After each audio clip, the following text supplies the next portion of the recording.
Kamusta mga Lodi? Mamaya wala pa si Birthday Kuya nga Erwin. pala ng nanay ko. Ngayon ipagluluto ko muna siya ng panghanda niya. Hindi. A few moments later. Naggisa na nga pala ako ng bawang, sibuyas at manok. Mayroon yun. Tapos halo-haloin Mayroon natin yun, hanggang nasa letak mag-golden lang. brown ang manok.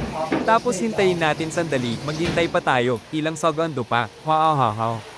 Ilagay na natin ang gulay, tulad ng carrots at chicharo, tapos haluin ulit natin hanggang maluto ang gulay.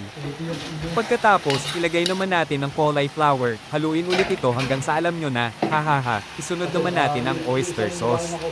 Pigayin nyo ng ayos ang oyster sauce hanggang sa masaid ito, tapos haluin ito, at hintayin natin ulit basta halo lang mga lodi, isusunod na natin ang repolyo. Haluin ulit ito, hintayin ulit.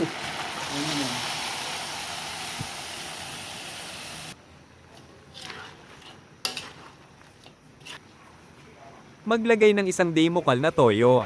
Parang partner mong may toyo, hahaha. Haluin ulit, pagkatapos, maglagay ng tubig galing sa tubig ulan, hahaha, haluin ulit. Hintayin natin kumulo para mahango natin at hindi siya ma-overcook at malutong pa din ang gulay.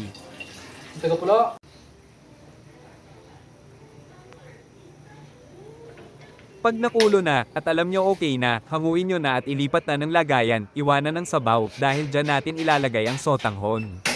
Tapos ilagay ang sotanghon, haluin mabuti upang lumambat at lumasa sa niluluto nating pansit. Sana all.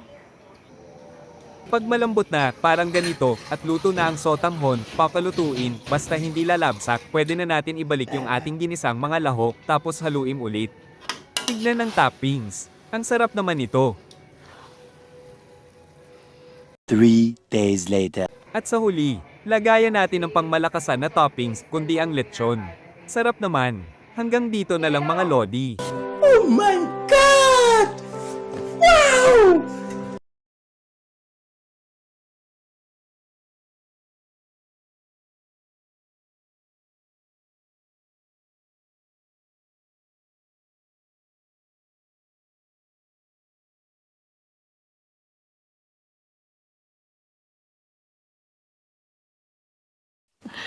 Sana all.